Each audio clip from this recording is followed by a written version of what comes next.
Just do like a Welcome to the sentence. Eat, Sleep, Chelsea Repeat podcast.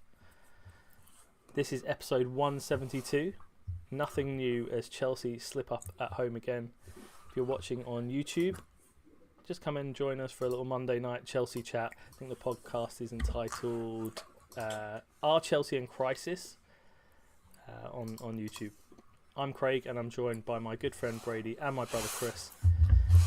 Guys, it's a bit more of a somber mood in here since the last pod. How we doing? Yeah, I think weirdly it feels kind of natural. These home performances are becoming a bit of a theme, so it would have been actually a bit of a shock if we won, I guess. Well, we had a mixed news day today. Basically, no transfer ban, no points reduction, quite a small fine. Reece James out for that's good news. Reece James out for the season, maybe that's bad news. And then Neto's available for PSG, which you could take as good or bad news depending on who you ask. So it's been quite a mixed day, and yeah, I mean Newcastle was a bit of a it was a meh game, and is it ever a really quiet day of Chelsea? I feel there is literally never a quiet day. It's such an eventful Monday, and it's good though because we've got some excuses for the pod. A lot of pods would have gone out already, but yeah, we're getting it all tonight, Monday night Chelsea chat. So the game finished Chelsea 0, Newcastle United 1. Pretty even on the XG, 1.39 to 1.41. Newcastle's 1.41 was made up by 1 XG's worth of their goal, which was a tap in for Anthony Gordon. The momentum graph looks okay for Chelsea, 22 shots versus Newcastle 7, 2 big chances for Chelsea versus 1 for Newcastle. The game, when you're watching it, obviously we were at the game. It didn't feel like a massively dominant game, but also felt like a game that Chelsea was sort of semi-controlling to me. Newcastle didn't really possess much threat, but were really well organised and set up defensively. And we really struggled to create tons of opportunities, even though 22 shots would suggest that we had lots of chances. That wasn't really the case at all. Have we got any likes from the game first? Something positive before we move on to the negatives? I have nothing positive to say about.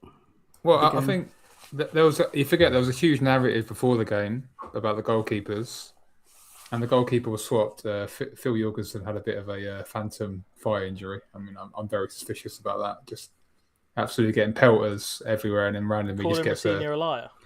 I don't know. There was rumours that someone need him in the changing room after the Paris game. Kicked him in the groin. A low blow. A low blow, yeah. A point deducted. But yeah, I mean, there was a lot of narrative, and Sanchez came in, and he was solid. There was no jitters really. I think there was one bit in the second half, maybe, where he just gave Fofana a bad ball, but then it went out. But there was nothing in the first 10 minutes or 15 minutes of jitters. It was just fine. He went long a lot, which was good. I think he was told to do that.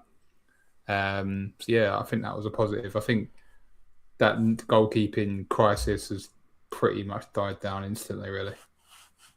Jorgensen looks like he's sort of come in, absolutely wrecked the Champions League, and then he's sort of swanned off into the... It was actually similar last year. I don't know if you remember, Sanchez got dropped for after he went walkabout City away when Haaland scored. Yeah. Then Jorgensen came in for a couple, maybe 3 or 4, then he got dropped again. Well, he let in the game, didn't he?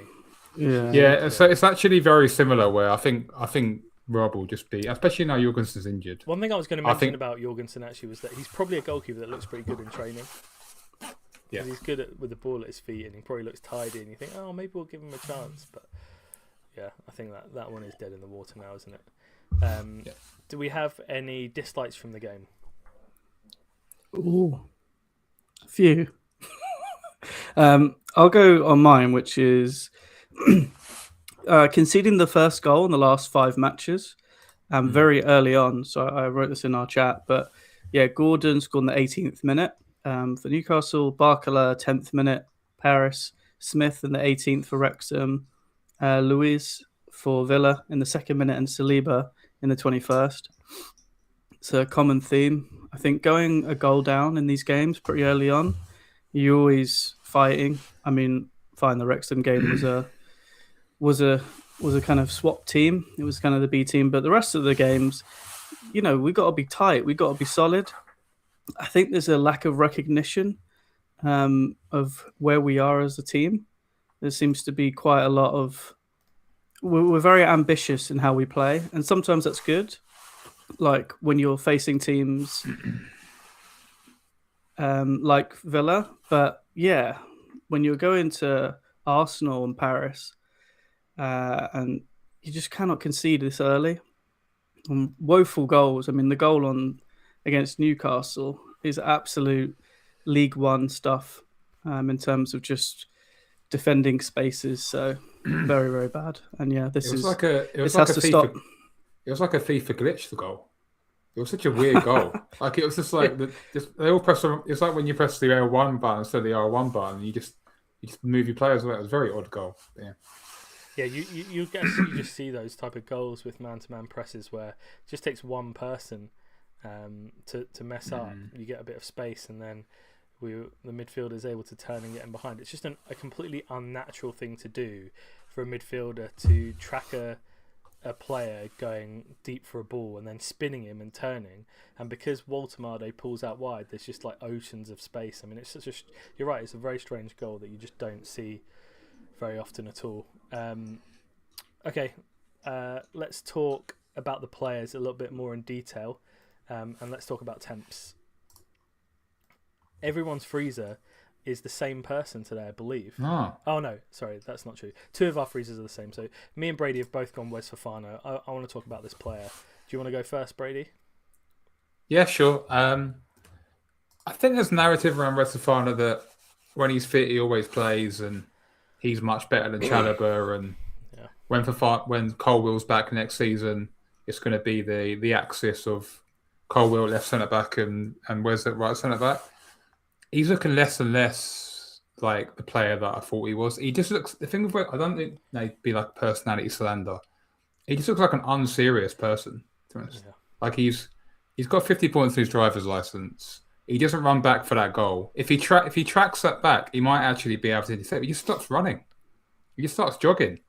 His performances over the season have incrementally got worse. Yeah. Him and Trev, I think over the winter kept 5 or 6 clean sheets in a row. That's completely gone. I think Trev hasn't been great either. But when you look at Chalobah, we all know that Chalobah is essentially a squad player, playing every week because he's solid and he's kind of reliable, bit of a leader, got some experience.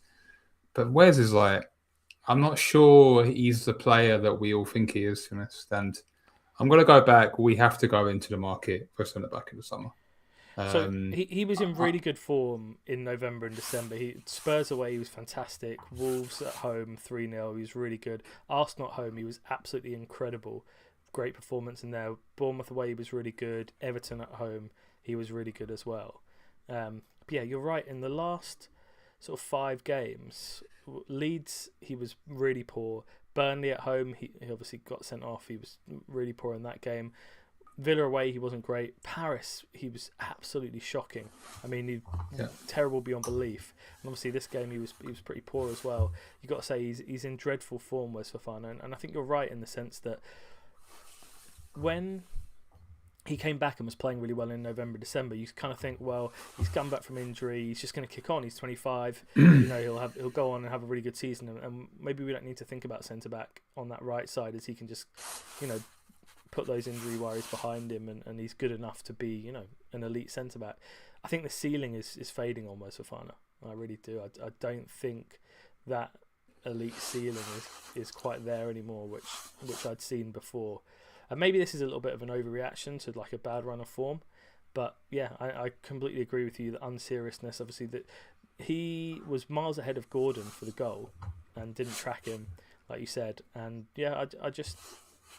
It's a really disappointing patch for him, and very, very worthy freezer. What do you think of Fofana at the moment, Chris? I think you have to think back to when he was at Leicester. He was playing in a 3, and I think right centre back of a 3. I think that's probably his strongest game, just because of his pace, and he can step in terms of if we think back to Conte and Tuchel, the right centre back, which really important role. You got to be able to step forward with the ball, and you also got to be quite good at intercepting the ball. I think those are pretty good strengths of his. I think what his weaknesses are in this like dual centre back position is he has absolutely zero awareness like behind him. He's very focused on what's in front of him. And yeah, look, for the goal, he didn't cover himself in glory. You probably thought it was absolutely washed. In fact, if he had run back, like the dream scenario, obviously, is that Willock, I think Willock, who was for on goal, like he shoots. That's what we want as the outcome. Yeah. And we back Sanchez, scenario, but it's the best of the best. It's the best in that situation, right? Best passing to Gordon and he's got an empty net is absolutely, we're drawing dead. So. Yeah, Fofana let us down there. I think he's been okay generally. Like no one had a good game at Paris, just because of how they pressed. I still have hope for him. I just think he's the right centre back. And I would, that's what he's played. Yeah, in a 3, and I think that's what he played before he came, and he looked good. If we had Silva back, you would be looking good in that system. But it's a risk putting him as a centre back. I'm not sure he's fully there for that role without someone leading him like a Colwell maybe. He's another player as well of late that's played 5 games in a row, 77, 72, 79, 90, 82. There's absolutely no chance he starts against Paris on Tuesday night, tomorrow night. There's just, especially with what's happened to Reece now, they'll be very careful with Fofana, and he won't play Tuesday night. They're not going to play then. He's also come off like quite a serious injury. Like he should be. We need to remember that he probably won't back to his best till next season. Same with Colwell when he comes back. He won't be coming back flying. He won't come back to his best till next season. They're not used to playing these games, this often, and the intensity at this time of the season is really hard. So he's always going to be overstretched. He look knackered. A lot of these guys just look knackered. I'm not sure it's physical, Wes. I think sometimes it's mental. I don't think he switches off. I get the impression he thinks he's better than he is. I think he thinks he's elite. And he's very good, bro, Bufana. But he thinks he's like mustard. Like, top, like Gabriel Saliba. And he's not. He's good. He's not as good as Colwell. So he's good man to man. The best he's thing not about an organizer. He's not like about like our best centre backs. They're organisers, and they have good game awareness. He's like he's like a running dog. You need someone next to him to guide him. He lets you play high because that's how him and Colwell. Because Colwell's got much better game intelligence, so he's really good because he can press high against like a Haaland or whatever, and we can press high, and he's good man to man. But you're right, like his game awareness and when the ball goes behind him, as we saw on Saturday, is not really there. Yeah, the other player that Chris has chosen is Cole Palmer, who I actually thought was okay in this game, but you've put him in your freezer, Chris. What's the thinking behind that? I think Cole Palmer played well when he had the ball deep. Unfortunately, where we need him to be shining at the moment is in the box, and that's where he's letting us down. Paris, he was poor in the box. Yeah, and again in this game, he had a good chance. He had a couple of good moments where he could have changed the game for us. And he just, I don't know, maybe he's just not as good at shooting as we actually think he is. I think we've seen him miss quite a lot of chances now inside the area. He's just 10% off when he's in advanced areas. When he's through on goal, he just hasn't got the aura that he had before. He overthinks. Before it was just all coming to him naturally, and now it's just, I don't know, the injury or whatever. But the ball came to him for the goal. For the chance where he put it. I mean, he sliced it in the end. It's crazy. Yeah. But like, I think 2 seasons ago, he just takes another touch inside and he just like lasers it into the corner. Very similar to the Paris goal in the Club World Cup, where he took a few, an extra touch just to set himself. He's just snatching at stuff. One thing I will really say unlike Palmer him is I think he likes the idea of scoring like a YouTube goal. Like he likes the idea of scoring like a worldie goal, and I think in a lot of situations he could do, like Chris says, it would taking an extra touch and actually hitting a good shot. And the PSG one actually that they obviously scored straight away from the counter on this, I think he could have taken a touch there. I don't think he needed definitely should have. He should have taken a touch. He's good at passing it into the net, and he stopped doing that. He started hitting him his instep. Yeah. He started trying to whack it. That's not what Cole Palmer's not good at whacking it from 20 yards. He's good at placing it, and he's walked away from that. I think there's one on Saturday where he went for power a little bit. And it was high. It's quite a good save by Ramsdale. But yeah, in front of goal, his goal for it is just really. I mean, even the goal against Wolves, that was very instinctive. One touch, he comes into the box. He couldn't think about it. Well, I think if the problem we've got with Palmer is, Pedro in this sort of game, he's got his back to goal more often than not. And then the other two players are Garnacho and Enzo. And I'm sorry, but they are not good at finishing, with pressure on them. A lot of poor shots, weak shots. Enzo actually had a fantastic shot in this game that hit Cole Palmer. Yeah, that was probably the best shot he's ever had in his life. He really caught it for once. But he's taken far too many shots, Enzo, as well. Enzo's shooting has improved this season, but one thing I would say about him is his outside the box shooting is still really bad. And it's P-roller. He could.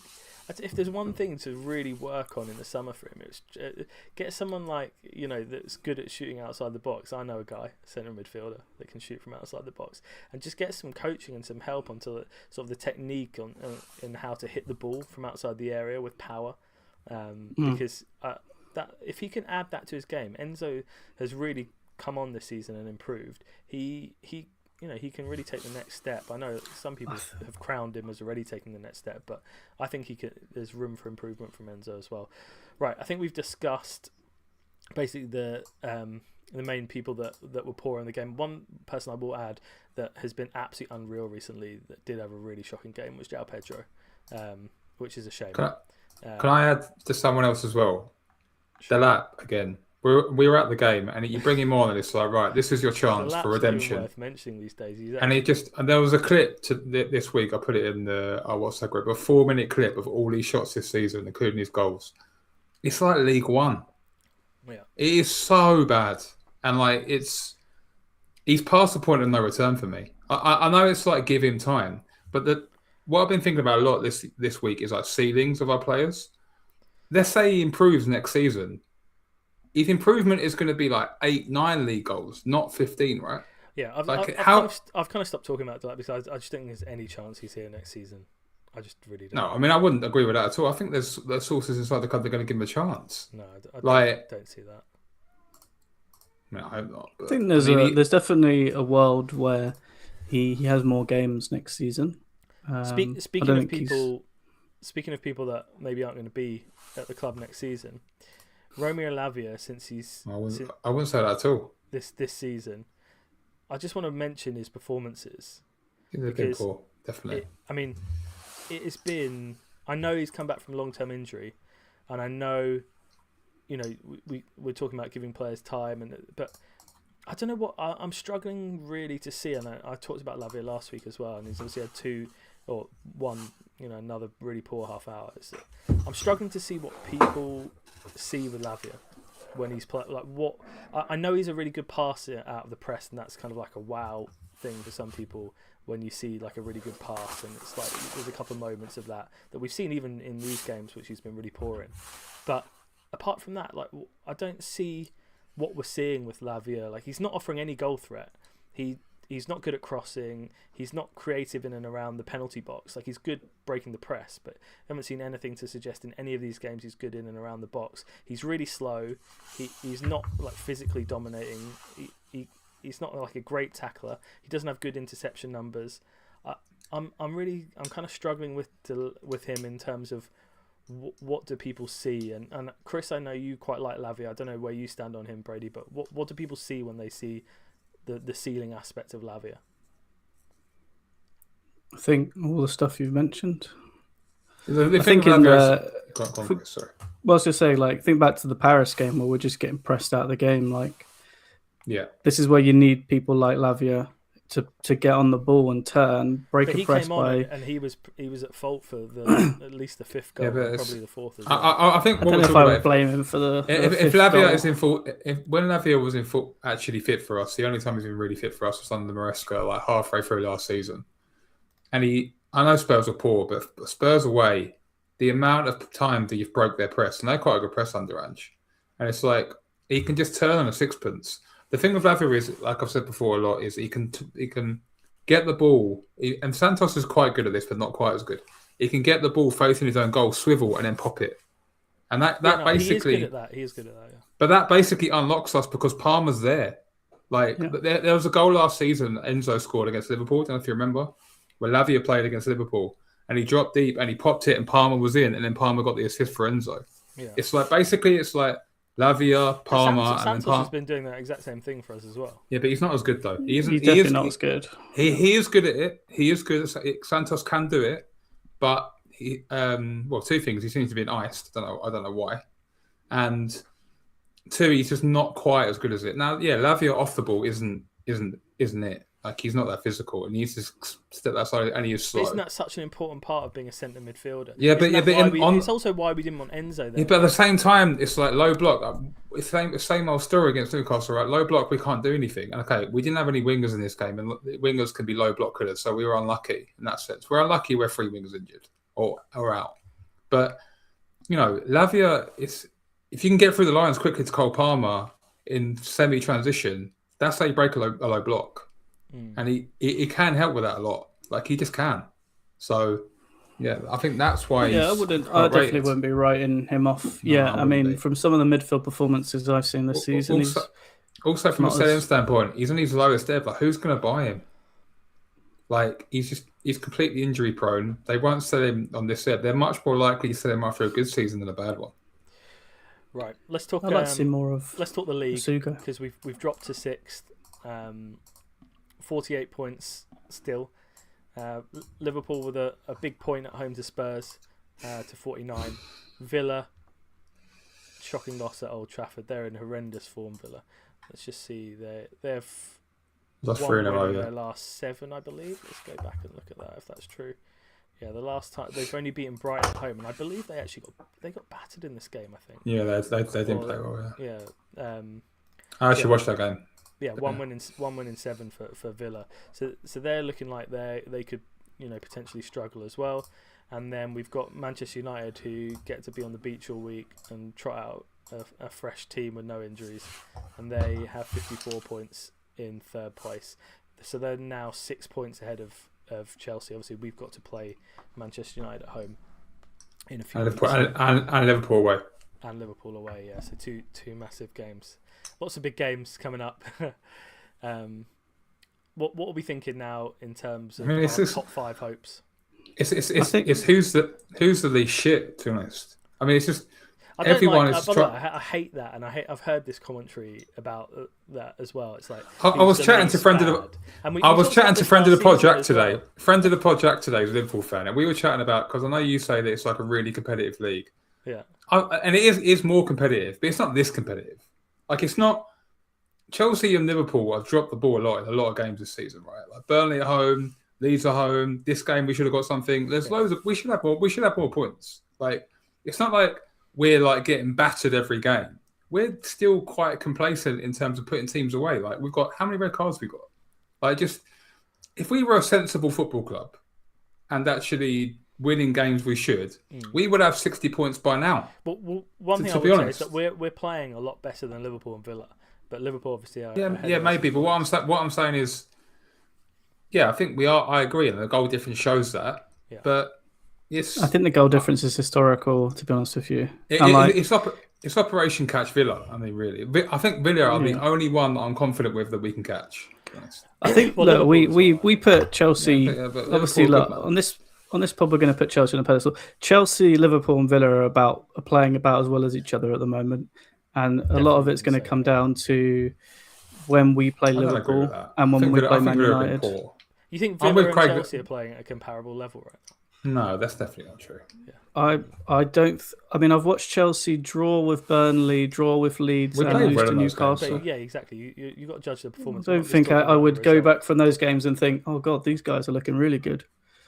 I think you should go back. Chelsea have their own. I think you're concentrating too much on, when Villa play, they score loads of low XG goals and they've won by luck. So, Chelsea have a different sabotage mentality about them, which is they give away leads and they get loads of red Yeah. cards. Like it's Sure, just but one different. of them's quite a They're lot not the easier to same, fix but they're than the the same in different ways. It's like one of them is like, let's create better XG chances. That's really hard. The other one is let's not do really idiotic things and get sent off. That's a lot easier to fix. That's the point. Well, it doesn't look like it, does it?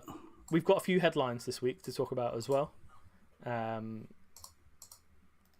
first one is a real negative.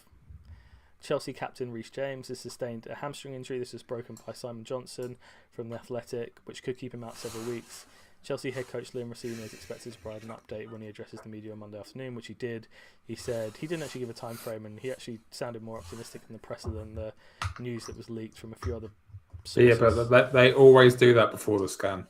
Yeah, They're always really optimistic before the scan. Is it Maurice Hawkins? Yeah. I think said we're looking at probably 2 months for Reece James, and he's quite reliable. So if it is 2 months, that will probably be the season for him. Obviously, it's terrible news to lose your captain and debatably your best player. Is there any blame that we're attaching to Rossini on this injury? Because one of the big positives, not really. One of the big positives from Maresca was how he handled Reece James. That's just not true. There's stories that João Pedro asked him not to play against Brentford because he was done, and he put him out anyway. Sorry, but that's not true at all. The way he's managed Reece James, specifically. Yeah, but you got. The whole thing's just around like the medical team, isn't it? Like all decisions seem to be made for them. Reece James is saying that he's fit. He's playing. He said he can play 3 times a week now. He nearly scored a worldy free kick to get us a point. Like it's like if he scores that worldy free kick where he hit the post and he doesn't have a slight tear in his hamstring, then it's just like everyone, it's like, do you know what I mean? It's just, the other thing I would say about Rossini's style of play is obviously if you're going to play Reece James in midfield, which is fine, he's been good there in the past, but if you're going to ask him to man press, then he is sprinting up and down that field. And then if you're going to play in 2 games in 3 days against 2 incredibly high-intensity man-to-man teams themselves, PSG and Newcastle, I personally think that's asking for trouble. I think under Maresca, there is absolutely zero chance. And he's not even getting subbed. I know Burnley came off in the 89th minute, but 90-90 didn't play Wrexham, 90-90, and this 90-90 comes back-to-back games in 3 days. I just think there's no chance that happens under Maresca. This is a good example of why we can't possibly win the league probably with Reece James as our starting right back. It's so difficult to play like this, where we're now questioning whether the captain, the starting right back or midfielder, like can barely, he's been put out for 2 games in the space of a week or whatever. Like this is his job. This is the requirement. This is what the medical team has signed off. So this guy's let us down lots of times before, at the beginning of the season, many seasons before this. And it's another one for him. It's chalked up. He's out for the rest of it. Well, I don't like that. And we're stuck now. Let us down. I don't think he's done anything. Well, I think the club have let us down because they should have anticipated this. Same with Fofana, same with Lavia. These guys are continuously injured, and they haven't got an adequate replacements who should be starting ahead of them. But Reece James should have been playing Paris. Reece James should have just played the Paris game, and we should have had an actual right back playing. True. And also, I think it's time, just for more of a macro point, I'm pretty much done with Reece James in midfield. Like there's a trend since the Club World Cup that it worked under Maresca, and I think buying away under Maresca as well. Didn't not that it worked, but he put Reece James in midfield so he could play Gusto. Basically, that's essentially what happened because he wanted to play Gusto in the Club World Cup final. That's not. That's not the only reason, but yeah. I think it's one of the main reasons because Reece James can't go up and down. He wants Reece James in the team, but Reece James can't go up and down, which is fine. So I think the answer is you play Reece James at right back and you invert him, and you get a left back, Cucurella or Hato go up and down, because you can't really have Santos. I mean, you can if you want, but it's a bit odd that like Asugo, Santos, and Lavia are on the bench and Reece James is playing midfield just as a general for me, personally. It's odd. Like it's just poor squad management. Well, you've got 3 DMs sitting there, and they're all pretty good. So it just shouldn't happen. And you can't just have like, we're going to play a big team. We're just going to stick Reece James in the field and play Gusto. It's so predictable. Like I'll just stop that. because we have a good centre midfield engine. Like Santos is a good player. Like he's been doing pretty well. Like under Rossini, he's supposed to be Rossini's boy. He And he can't definitely get should a have minute. had some of the minutes in the last Yeah. 2 games. Yeah. And now, what I don't like about icing players with Santos, he'll ask Santos to play PSG, and as a player, you'll be like, "Oh, you want me now?" sort of thing. Like it's like now I'm not surplus to requirements. So Yeah. Yes, I think with Reeses, you've got to change his role. I don't think he should be playing midfield. So Anyway, the crux of it is he's probably out for the season. It's really disappointing. Obviously, I think we should wait on the scan before. I think he's done. He's done. There's no way. There's no Even chance if he for the comes scan. back, what's he going to do? The absolute earliest that he'll come back is sort of 4 or 5 weeks. I don't know how they can say 2 months and the scan hasn't happened. Yeah. Probably because they know that his recovery will take even longer. Yeah. Maybe, but So the other bit of news that came out today was that Chelsea have been fined 10 million by the Premier League. I think Brady phrased it at the start of the pod as not very much money. Well, it wasn't. Well, I mean, when you first heard about those charges, I thought it was like 100 mil and 20 point. Chump change for someone like Brady, innit? Exactly. Yeah. When you flush Chelsea like Brady. 10.75 mil. Just transfer. Pod sponsored by BlackRock. Didn't get that in the sale, mate. And yeah, had a 1-year transfer ban, which is suspended for 2 years, which basically means is if we Craig, can you explain just for the listeners what? Because I was a bit confused. What does it mean? The transfer ban. So that is that it's kind of like a suspended prison sentence. Don't know if you're familiar with that.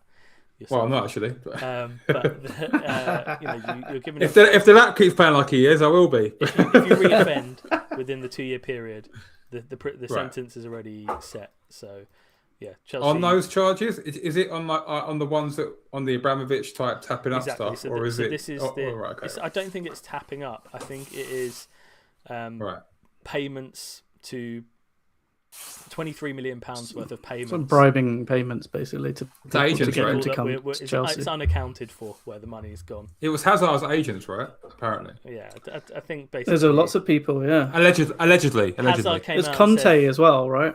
Hazard came out and said, "I want to play for the European I've decided to sign for the European champions." But what he's actually done is decided to sign for a team that's going to give him $1 million in his bank and and all his parents and. They gave him a little finder's fee. Nice. Potentially, allegedly. Sorry. Allegedly. We've already got Damak on the phone, mate. join the queue. But anyway, this, although it looks like bad news, is actually great news because it's very good. that is the basically no that is the best scenario ever. I mean, yeah. And I think that Clear Lake had set aside money for this that was up to 50 million. So that's freed up some extra dough as well. That's 39 million we can spend on another winger in the summer. Lovely. Exactly. Hey. Can't wait. Got some more 18-year-olds ready to come in. The other bit of news that I wanted to talk about is the sort of leaked news or speculation that Enzo Fernandez is potentially looking to move away from the club in the summer. And I just wanted to have a quick sort of macro chat about Enzo. We sort of just heard about this. Touched on it in the temperature section, but Enzo Fernandez, £100 million bid from PSG in the summer. What are we saying, Brady? Yes or no? What has Enzo actually said, first of all? Because I'm not aware of what's happened. So he hasn't said anything. In fact, he did an interview this week that said that he loved being at Chelsea and So Chelsea. There has been some we always have this chat. We always have a chat. How much would you sell Enzo for? I mean, yeah, like who's stamping up 150 for Enzo Fernandez? Like? No, I didn't say 150. I said 100. 80, even so, let's say 80. I think 70. PSG maybe. PSG got a pretty good midfield. I do think with Enzo, the problem is he can restrict us in the way we play a little bit because we're playing him in a 10 at the moment. I don't really long term want Enzo in a 10, really. Do we? Really? Do we? Well, do you? I don't. Not really. Well, I don't want him anywhere near it, if I'm honest. I think he's okay in a 10. I used to have that opinion that Chris did, where I would say that he's not good enough in and around the box to be 10.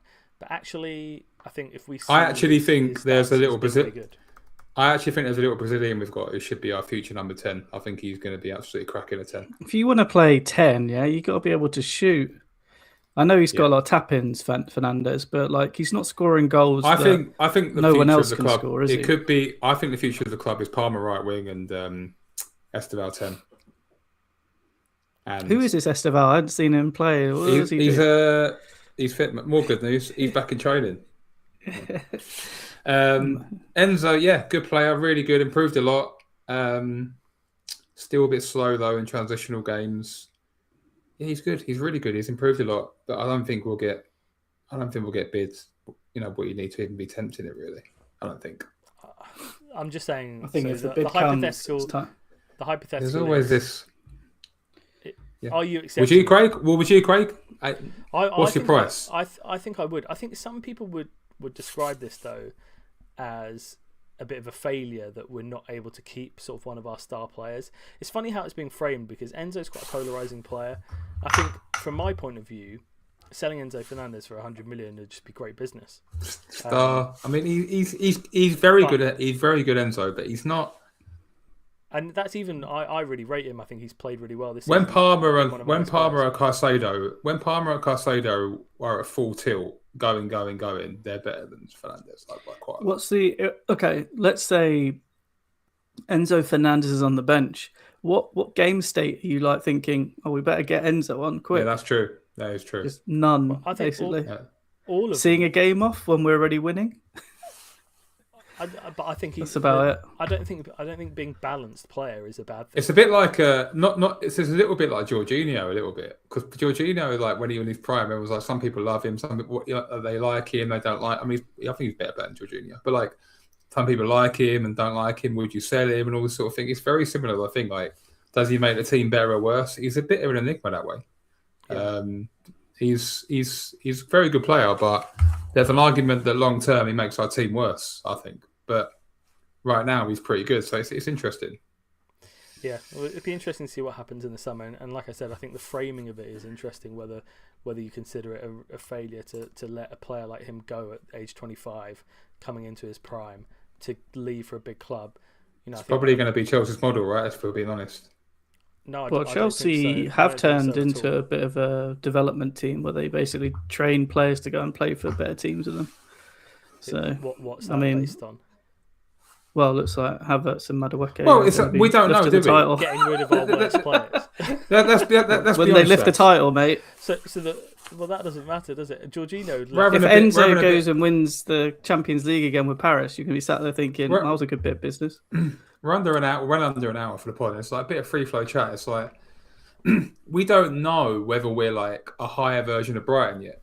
Like we don't know. Just to clarify, because Chris said we've turned into a club like that sort of moves on our best players. Did you feel like Madueke was one of our best players last season? No, I that's not what I said at all. I said Chelsea are developing players to sell them to teams that are better than them. Well, we don't know that. We don't know that. I mean, Mason Mount's playing for Man United. They look like they're above us in the league. Who are we selling that you didn't want to sell? That isn't what I'm saying. I'm saying we are developing players who are young, and then we're selling them on to people who are in a bet. Sorry, the players that haven't made it. It's irrelevant whether they're good or not because we're developing young players. That is a massive. I think obviously the teams that develop players and sell them on are teams that are looking to, they're selling players that have done well, not players that have done badly. I think that's developing players, isn't it? I would disagree with Chris a bit because we haven't got any case studies where we're not 2-3 years down the road where. But let's say Caicedo continues to be amazing. Enzo would. I'm not saying Caicedo. I'm just saying so we bought. We haven't had an example, have we? There hasn't been what I'm saying is there hasn't been. That's just what good teams do, isn't it? They sign players, and then if they don't work out with us, we flog them. But there hasn't been a big bid for one of our players, right? There hasn't been a big bid for any of our stars. Public, no. There hasn't been no one's put 120 on the table for Parma, no. So. The proof will be in the pudding, right? Like it would be that's what Madueke doesn't count. Do you think if teams came in for sort of the players that we wanted to keep, do you think that we would sell them? I think it depends on which one. I don't think no, of course not. That's why they've got these sort of prison sentence contracts on them. But I do think that they're still developing people in the Premier League, playing Champions League football, European football. they're being in a pretty good community in terms of facility stuff. They develop a lot of these guys. They get to 23, 24, and they go, oh, they're not good enough. And then they give them on. Now, they're going to go on like a 4 or 5 year cycle of pushing on to their peak. And they're not playing at Chelsea. So But isn't that just the people who are staying are the signing a lot people of people? they think are good enough. Caicedo, we all want Caicedo and Palmer to stay. But there's a lot of people leaving Chelsea. There's almost too many people leaving every season. And the amount of people that we want to leave the squad now is extraordinarily high for the amount of people they brought in, I would say. And they've all developed, a lot of them.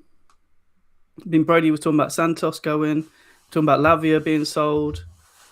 I think these guys are still young players. Significantly worse of a prospect than when we signed him. But if Lavia goes to, say you sell Lavia to Tottenham, yeah, and he stays injury free for the next 4, he looks pretty good, I think. You are going to sell players because you are selling before their peak, and they can peak, is what Chris was saying, basically. Yeah, exactly. Yeah. So I'm not scared of making a decision like that, though. I think that's how a lot of bad clubs operate. I think Chelsea, and also why they wouldn't have sold a player like all these players that they've sold that the fans by the way, really didn't want us to sell. Sorry, I'll just finish this point quickly. Sorry, fans didn't want us to sell. Like Mason Mount is one of them. Conor Gallagher is another one that Brady. You were very vocal. You didn't want to sell. He's gone to play for Atletico Madrid. He's on loan at Tottenham. He can't even get in a team that's 17th place in the league. So I think they've put their neck out and sold. That doesn't mean that Conor Gallagher wouldn't have been good for us, was it? No, yeah, it's just there are a lot of good players who are playing for the teams at the bottom, right? It's clearly good because the contract that he got offered at Atletico Madrid, I believe he's on. Also, there are good players playing at the teams who are at the bottom of the league. They paid him 200 a week. That's not our business, though. What Spurs play? Well, sorry, it is our business because that's what he was out of contract at Chelsea, and that's what he wanted. But we wouldn't have offered him 200 a week, Craig, would we? We did. We offered him 150. Right. Okay. Well, fine. Yeah. So I think Conor Gallagher will be good for us. For one reason, he can play 3 games a week. No. Yeah, exactly. Very handful. Yeah. He can play 3 games a week, and I think he's probably as good as Santos. Okay, well, the point, the overarching point I was making is it's clearly not a bad sale, is it? The Conor Gallagher sale. No, but I think with Madueke, they actually were reluctant to sell him, but they rate Esteval so much that they were like, "Well, we'll take the gamble." Apparently, they weren't that happy. No one on planet Earth would trade Esteval for Madueke, would they? So. No, but what I'm saying is Neto's going to go probably as well, right? And you get this kid who's 19, Quenda, right?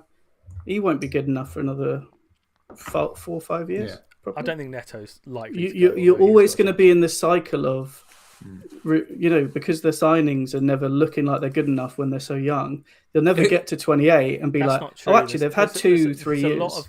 But all the signings that have looked good enough are staying. Like, who's that? There are lots of them. Most of the people who are in our starting 11 weren't even signed by these sporting directors. I will say this: you say they're going to stay. There's 2 things that happen if they're going to stay. We got to start winning things sharpish. Like I know we won the Club World Cup this year in the conversation, but we've got to be top 3 permanently in the league soon. If people like Palmer, Caicedo, Enzo are going to stay, if you're ranking about 5th, 6th place, and you're probably going to get knocked out in the Champions League tomorrow night, and we're not winning the league and we're not winning cups, you don't get 4 or 5 years with these players, and you're also paying them lower wages.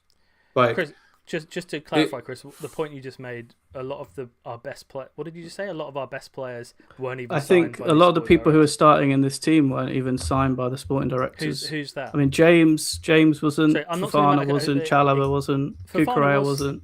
Oh, by the sporting directors. Oh. Yeah, exactly. Yeah. Okay.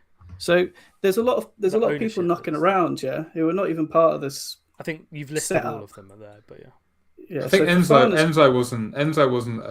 What's his? He wasn't sporting directors. That was at Barley. Sure. So, but they're also 80 million, 100 million, 60 million. But we talk about about the project. What they're trying to do. A lot of these guys are not part of this project. They're kind of old people who were kind of there before it. And talk about people who are going to be staying and going. A lot of the people they signed are going to be going. I will say you can't keep treading water in the league like we are, like 4th, 5th, 6th, whatever, and get players to stay. We need to improve. Like the model only works if you improve in the league. And I know the league was competitive this year, and Craigie was bite my hand off when I say this. We've got to be up there next year, top 3, because what is the project then? Like unless you're going to tread water and just stay here, But there's even noise that the board are surprised that we're not doing better in the league this year. So, don't know. I think a lot of also teams they talked about at the beginning, like teams that grow together. The amount of churn at Chelsea is absolutely outrageous. Like you need more stability with the players, building chemistry. Like we're talking about total surgery at the centre backs already. We're going to get rid of basically all of them, right? No one wants to keep anyone apart from Colwell, who again he's an academy person. So like it's just strange situations with how they've set this model up that they don't really believe in it themselves, or is the model that they just want to buy people, see if they're good for 2 years, and if they're not, throw them out. And what, they're 23, 24? They'll go and have, they might be decent for a lot of other clubs. And look at Axel Disasi. Right. The final. Well, the West Ham fans love him. The final bad news. Yeah, that'd be 20 million in the summer. Lovely. The final bad news is Neto's available. Neto's available to PSG. No, I'm only joking. I think Neto will be very handy for us this season because there's no one. I think it's shut. Well, no, because I think when we play this lopsided way where you're playing with one winger, that's not working either. When you've got Gusto, we were watching the game, Craig, weren't we? And Gusto was basically playing like a right winger, right? And yeah, he's like a decoy on the right side. Basically. Gusto is not. You don't want him anywhere near goal, really, to be honest. So I know he scored against PSG, but it's so the funny whole game was set up with Gusto on the right, and he received the ball a lot, and he's got no creativity. It's such a weird. And Reece James is on the pitch on his own as well. Yeah. And he's crossing down. He used to be good at crossing when he first come to Chelsea. He's crossing gone down the pan. So we need two wingers. That's how you break down low blocks. You spread the play, and we just need to play two wingers. And we've got four of them. I'm just a big believer in you've got four wingers, you've got to play two. Like if you're playing one, three are just hanging out on the bench, just getting a wage for no reason. You've got to use them. You've got to give them minutes. They're all young, so right. Yeah, I think Gittins is fit now as well. I don't really understand what the. We're going to move on. Yeah, we'll talk about it next time. Let's go around the grounds and talk about all the other forgot about that teams performing.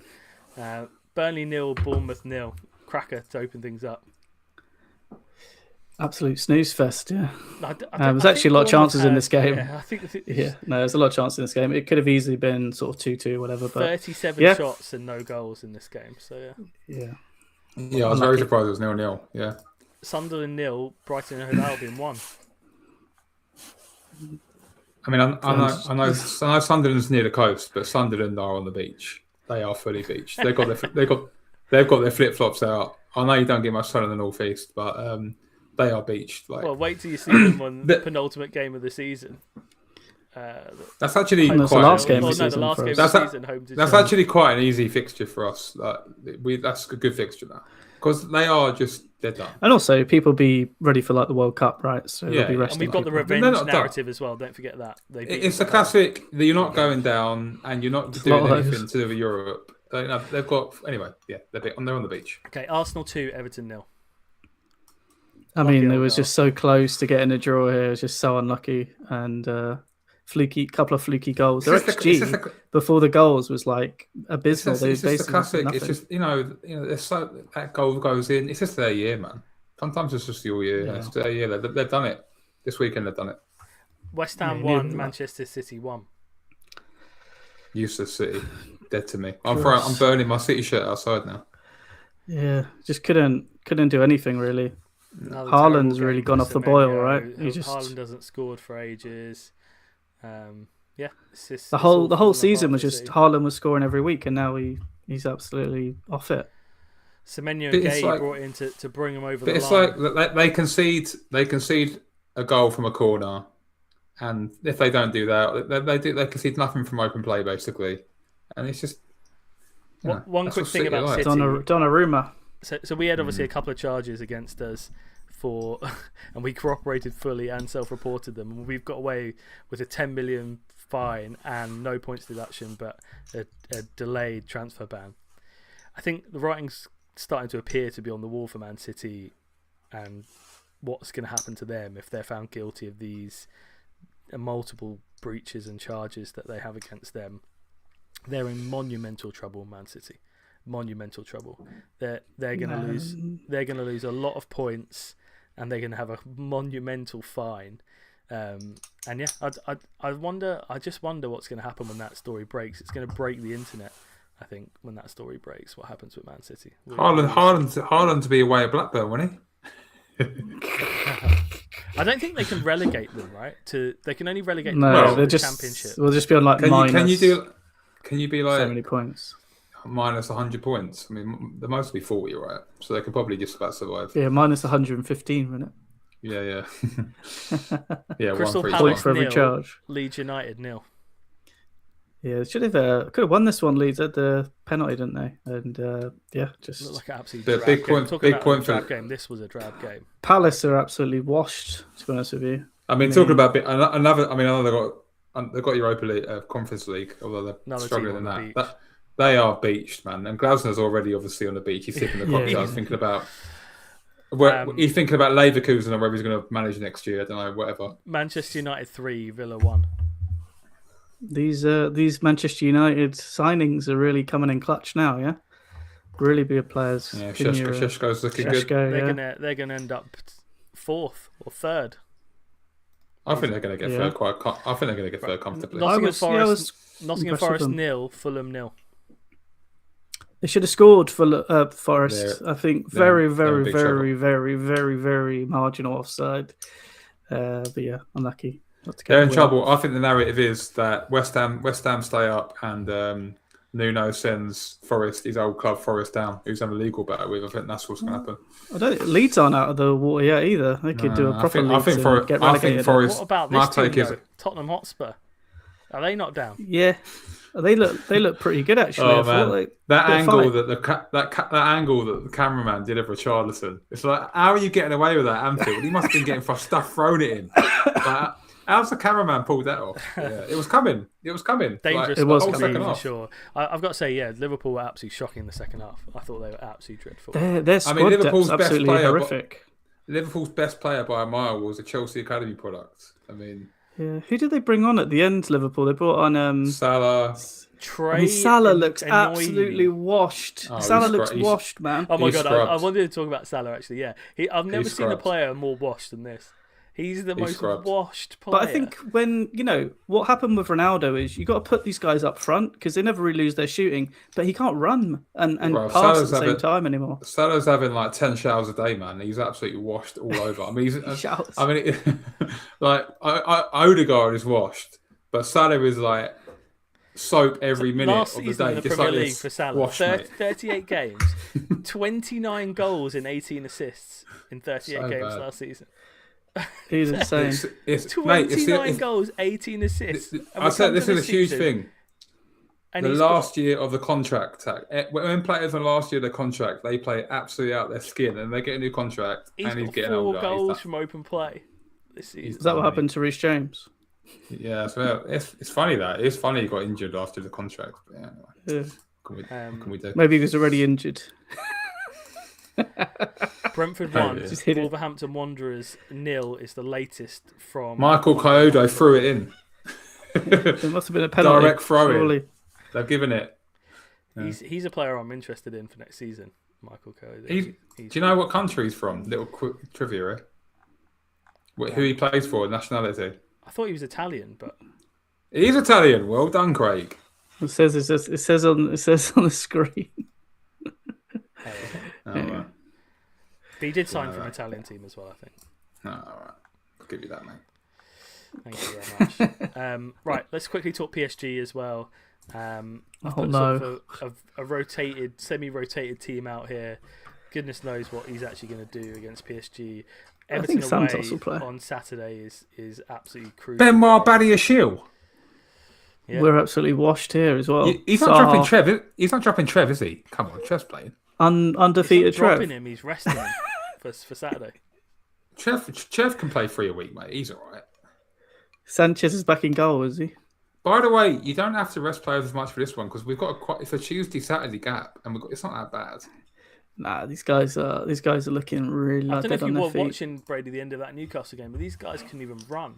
I actually was a bit concerned by what Rossini said.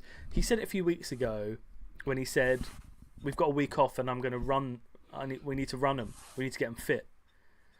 And then I was watching there the week off. Obviously, gave all the first team players the week off with Wrexham. And they didn't play at all. And in fact, he left them at home. I don't know. What did runner mean in this regard? I hope it wasn't. He ran him into. By the way, I think Gusto played. Gusto's only ill, by the way. Yeah. So if he gets over the sniffles, he'll play. But I want Garnacho to start. I mean, you can't really throw Ashenpong in. I mean, Ashenpong wasn't even a squad for Newcastle. You can't throw him in. I don't know. I'll tell you who you might see. The bad man's back. Tosin. The captain. I mean, this I've never felt so certain that Chelsea are not progressing in the Champions League. I mean, you've got to play. Three goals behind against. Where's Santos? Well, but if we had prime Chelsea, I wouldn't be ruling us out ever.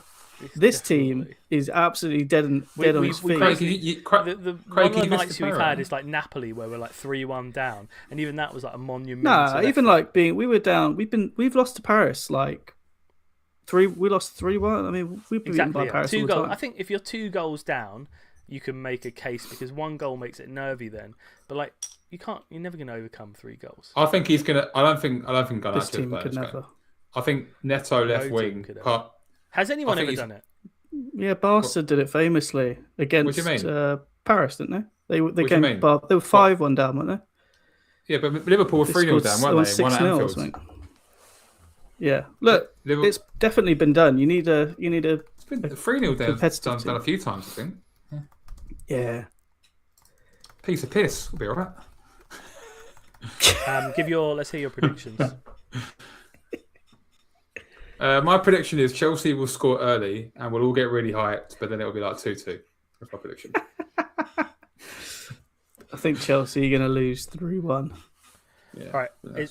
A 3-goal deficit has been overturned 4 times in European Cup history. There you go. Piece of easy. Yeah. Easy. So I'll give you we've got Garnacho and Enzo. Little quiz questions to end with. 3 of you. 3 of them are in our generation, one of them is in our generation, but it's 2003-2004 Deportivo versus AC Milan. They lost 4-1 in the first leg, and then they won the second leg 4-0 at home. The other 3 you might remember. One is actually very famous in 2018-2019. Liverpool. They were 3-0 down. The Trent corner, Trent short corner to Origi. And they won 4-0 in the second leg, obviously. Very famous that game. Barcelona versus PSG in 2016-2017. They lost 4-0 in the first leg, and then they won the second leg 6-1. Amazing. And then Roma versus Barcelona. He dives for that. In 17-18, they lost 4-1 in the first leg. Piece of piss, bads. Just go back to New Jersey, Club World Cup, run it back 3-0, get them in extra time. I genuinely think if we had just give Frank a call, JT. Yeah, DDA, Petter, go look, fancy a game, Tuesday night. Fancy a game, you're playing with Benoit Badiashile and tossing we can score 3 goals in this game. It's very, very possible that we score 3 goals in this game. But it's just basically completely impossible that we don't concede in 90 minutes. Right, and just briefly before we go, Everton away, what are you guys thinking on Saturday? Feeling confident about that one? Well, that's a cup final because... Liverpool have got Brighton away at the lunchtime kickoff, and they could easily drop points there. So we have to win this game. This is a must also, win. United are away at Bournemouth at Friday Night Football. I think that's a really. I'm not saying we will win, Chris, but it is a must win. If we don't win this, the amount of times I've seen Chelsea unable to break down a low block, and then they'll hoof it to like Beto and Barry. Everton are weird. They'll just concede. So it's a game where we get a man sent off again. Everton are quite poor at home, though. Yeah, but they're after that Arsenal game, they'll be, they know what they are. They're sticky. They're horrible. They're sticky toffees. 2-0 Brentford. Big game. We've all got him. It's all over for Wolves. They're going to go down. Dango assist. I've got him in FPL. Come on, this is a nightmare for us, by the way. Show the table. I think they're 2 points. They're creeping up. Don't need to worry about Brentford. All right. That's all we've got time for today. I think we do. Regardless of the result, we will be back. Regardless of the results in this week, a big week for Chelsea. Well, specifically the Everton game. For more updates on all things ESCR, you can follow us on X at Eat Sleep Chelsea and Instagram at Eat Sleep Chelsea Repeat. Thanks very much, guys. No worries. Up the Chelsea. Believe. Don't believe. As always, we hope you're carefree. Believe. Chelsea, mate. Believe. As always, we Don't hope you're believe. carefree wherever you may be.